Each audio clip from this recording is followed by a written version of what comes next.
Today on Inquirer, murder complaints filed against suspended Bucor Director General Gerald Bantag and others linked to Percy Lapid slay. INQUIRER.net speaks with Lapid's brother, Roy Mabasa. Gasoline prices to increase more than 1 peso per liter. Diesel and kerosene to roll back. DepEd clarifies order on teachers' use of social media to air criticisms.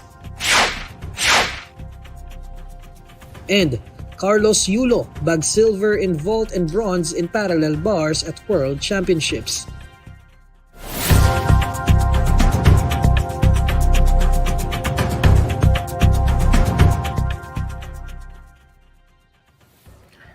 Good evening. For our top story, suspended Bureau of Corrections Director General Gerald Bantag is facing a murder complaint for allegedly giving the order to kill Percy Lapid and Mabasa, as well as the supposed middleman in this case. Beatriz Pinlac has the full report live. Bay. Neil, aside from Bantag, complaints have likewise been lodged by the Philippine National Police and the National Bureau of Investigation against Bureau Deputy Security Officer Ricardo Zulueta and other persons deprived of liberty linked to the death of Mabasa and the alleged middleman Cristito Palanya, earlier referred to as June or Crisanto Villamor. The complaints were filed before the Office of the Prosecutor General of the Department of Justice on Monday morning. Justice Secretary Jesus Crispin Remulla said Bantag's link to the death of Mabasa and Palanya was pinned down through the affidavits of a number of persons of interest in the case. Flowcharts illustrating the connection of Bantag and Zulueta with the persons deprived of liberty ordered to commit the crime were likewise unveiled by authorities. Remulla noted that the principle employed here was the totality of all facts, which he said points to the participation and responsibility of those being charged. Authorities claim that Bantag had a clear motive to effect the murders. For Mabasa, they said it was his continued expose on the issues against Bantag on his show Lapid Fire, while for Palanya, it was the attempt to cover up Mabasa's assassination. Moving forward, Remulla noted that subpoenas will be issued for Zulueta, Bantag, and the others supposedly tagged in Lapid and Palanya's death. He said Zulueta has been in hiding since about 4 or 5 days ago, while the subpoena on Bantag will be given at the Bucor and in his last known address. Remulla also vowed to furnish Bantag with the necessary documents to inform him about the complaints and testimonies against him so he can defend himself and answer intelligently. He said due process will be granted to them as everyone is entitled to the right to counsel. Remulla further bared that they are thoroughly looking into Bantag and Zulueta's possible involvement in other prisoners' death recorded under their watch. Back to you, Neil. So, Bay, with this development, have we heard anything from Director General Bantag as well as the other individuals charged?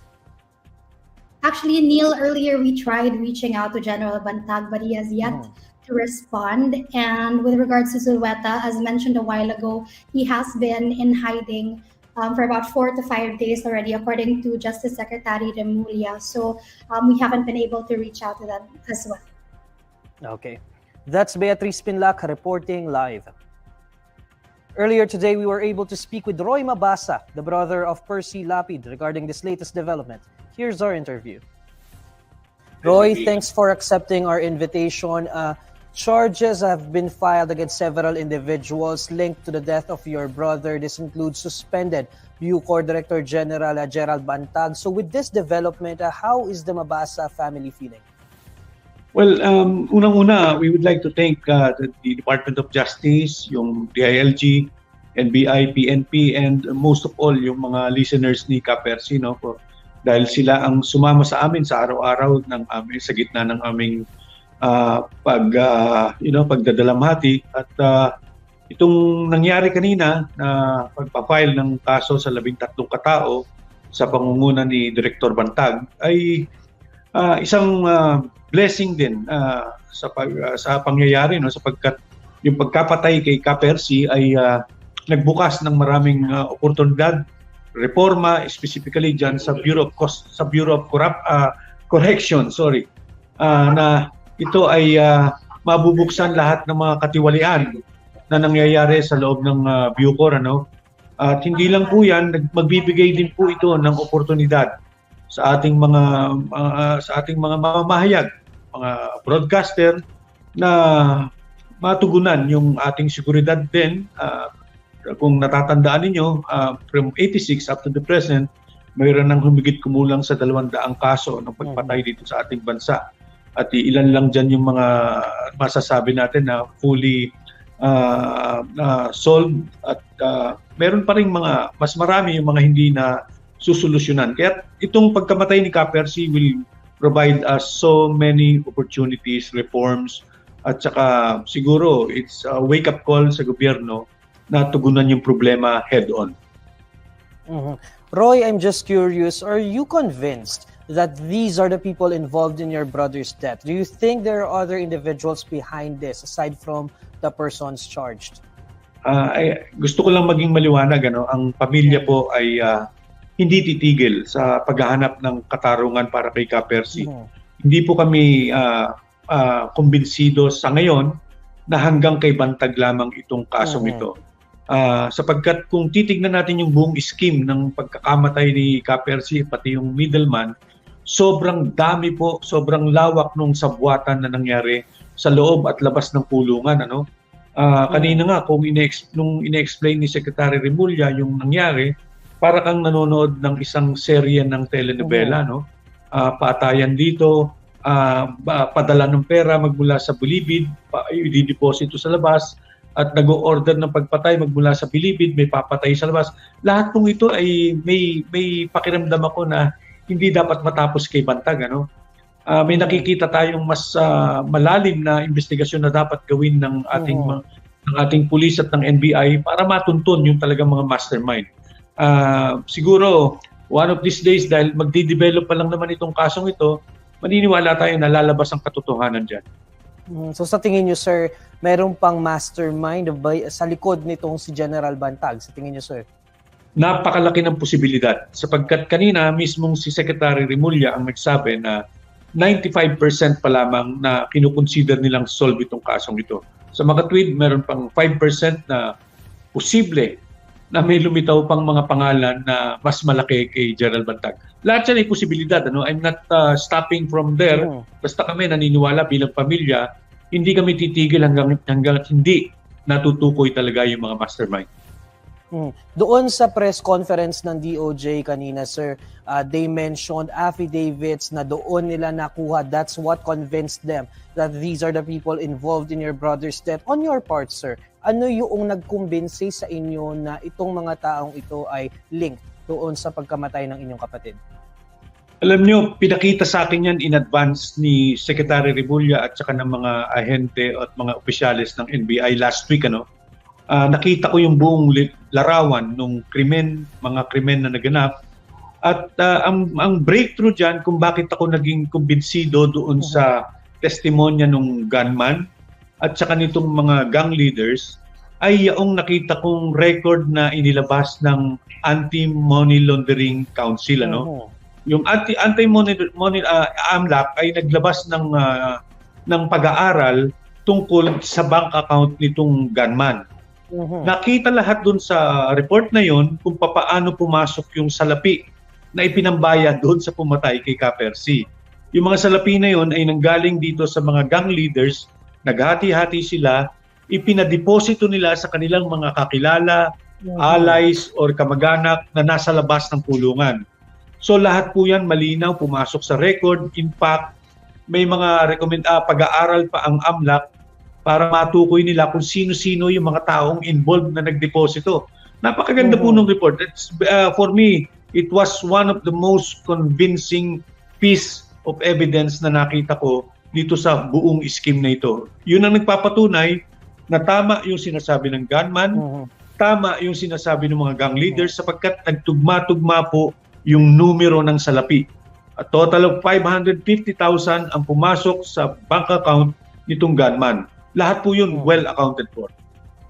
Roy, I understand na ikaw, pati yung ilan sa inyong mga kaanak ay nakakatanggap ng threats sa inyong mga buhay following the death of Percy. Mayroon ba kayong mga request sa ating gobyerno, especially now that more names are being linked to this case?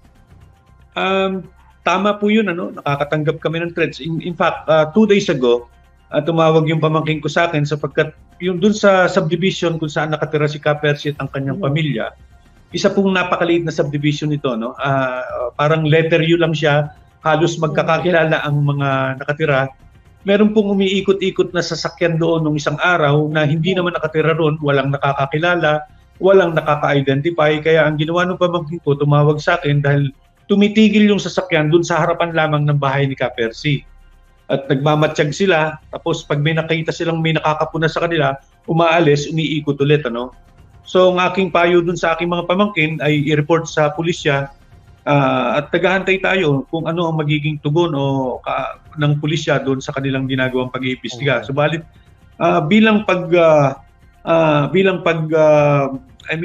yung aalaga sa aming mga sarili dahil yung threat ay nandyan pa rin kahit sabihin natin tumigil na in the past few weeks. Nandyan pa rin yan, lalo na ngayon na na-file na yung kaso, mas nangangamba po ang aming mga buhay sa panahon na ito dahil hindi po namin kilala ang kalaban namin. Tandaan po natin, yung mga mastermind na sinasabi, ngayon pa lamang ay nasa labas pa rin ang mga yan. Hindi pa rin natin alam kung sino ang mga galamay ng mga taong ito na maaring magplanong manakit ng isa sa mga aming pamilya. Roy, the question now is what's next for the family's fight for justice now that charges have been filed against several individuals? Gaya ng sinabi ko kanina, hindi po kami titigil. Hindi po kami titigil sa pangalang Director Bantag. Kami po ay mananaliksik pa rin, hihingi ng patuloy na investigasyon hanggat hindi nahuhuli ang lahat. Tandaan natin, meron pang 3 na nasa labas sa kasalukuyan, yung magkapatid na Dimakulangan, yung alias Orly, at saka maaring malaki ang posibilidad na meron pa talagang nasa likod ditong si Director Bantag. Yan po ang hiling ng pamilya. Hindi po kami titigil. Kami po ay patuloy na lalaban sapagkat ito ay hindi lamang laban ni Percy, ito ay laban para sa lahat ng mga mamamahayag na pinaslang sa mga napakaraming taon. Thank you so much, Roy. Please keep safe. Maraming salamat po. You can watch that interview with Roy Mabasa on INQUIRER.net's online platforms. Food and energy security are among the issues that President Ferdinand Bongbong Marcos Jr. will raise during the Asia-Pacific Economic Cooperation Economic Leaders Meeting next week. Denisa Fernandez fills us in with more details. Denisa? Yes, Neil, you are right. Those are the issues that President Ferdinand Bongbong Marcos Jr. will raise during the Apec leaders meeting. Marcos will participate in the Apec meeting in Bangkok, Thailand on November 16 to 19. According to Foreign Affairs Assistant Secretary Eric Gerardo Tamayo today, the president will be calling for attention to the need to ensure food security, energy security, and also the robust response of Apec economies to the challenge of climate change adaptation and mitigation. Tamayo likewise said that Marcos will push for the revitalization of Apec as a driver of global economic growth. The Asia-Pacific region was a significant driver of the global economy but was disrupted by the COVID-19 pandemic, Tamayo noted. He pointed out that the challenge is to facilitate the rapid recovery of economies arising out of the pandemic and also to undertake the necessary measures to also counter, disrupt the forces that affect the current economic situation around the globe. Marcos will also have bilateral meetings with 6 counterparts. Tamayo, however, did not disclose who the leaders are, as arrangements are still being finalized. The president is also set to meet with the Filipino community in Thailand.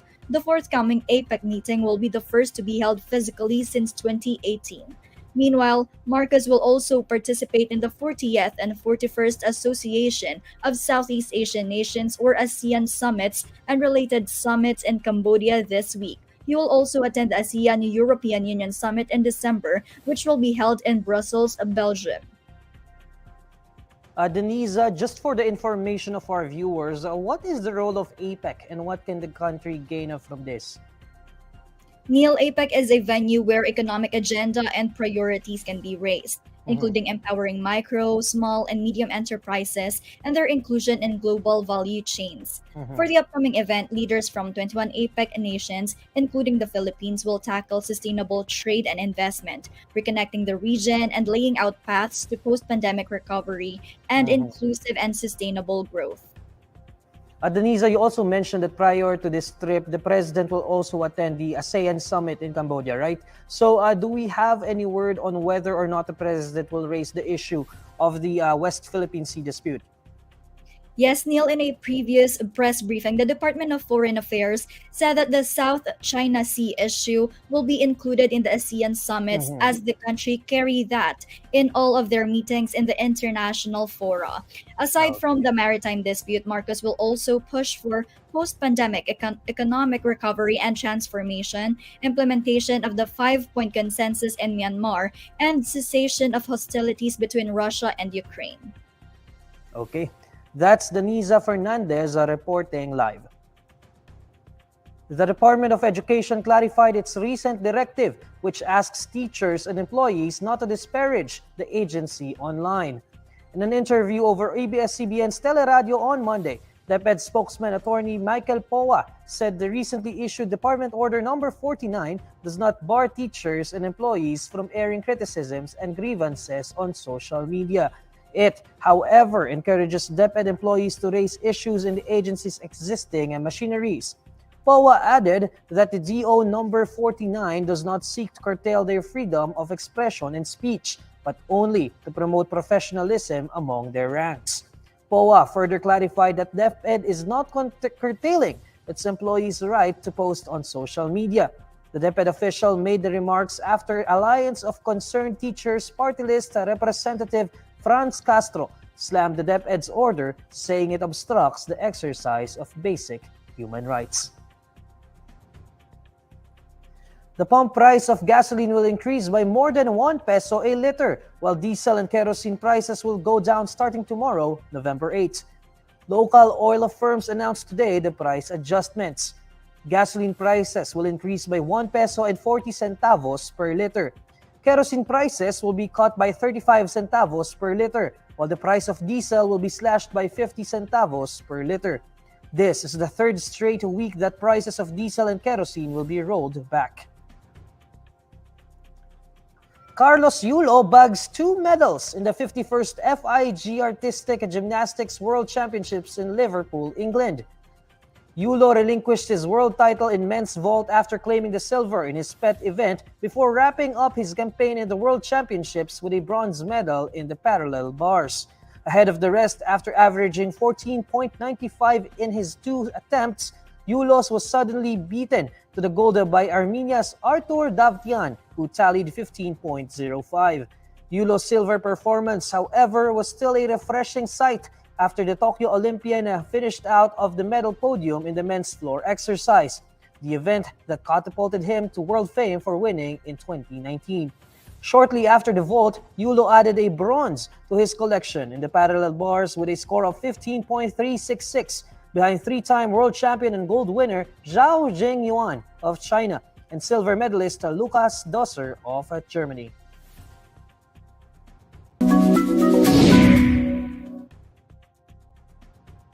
Alamin naman natin ang mainit na balita sa mundo ng showbiz kasama si Pauline Del Rosario ng Bandera. Pauline? Hi Neil at sa ating mga kabandera natin all over the universe. Mainit-init pa ang chika natin ngayon tungkol sa Filipino-American TikTok star na si Bella Poarch. Alam niyo ba, hindi single si Bella dahil 4 years na pala siyang kasal kay Tyler Poarch. Sikretong nagpakasal ang dalawa noong January 2019 pero hindi sila nagkaroon ng anak. At ang nakakalokang twist pa sa chikang ito, nag-file na ng divorce si Bella sa Los Angeles County sa Amerika. Ibinalita yan ng entertainment website na TMZ netong weekend. Base sa mga dokumento, irreconcilable differences o hindi pagkakaunawaan sa isa't isa ang naging dahilan ng TikTok queen. At ito pa, sinabi ni Bella na kahit hiwalay na siya sa kanyang mister, hindi niya tatanggalin sa kanyang pangalan ang apelidong Porch. Taong 2020 na magsimulang sumikat si Bella dahil sa mga paandar niyang TikTok videos. At ngayon, mayroon na siyang mahigit 90 million followers sa TikTok. Yan ang latest bandera chika natin today. Thank you, Neil! Maraming salamat, Pauline. And these are the stories you need to know today. I'm Neil Mercado. Follow INQUIRER.net on Facebook, Twitter, YouTube, TikTok, Instagram, and Reddit. For more stories, visit INQUIRER.net. Good evening.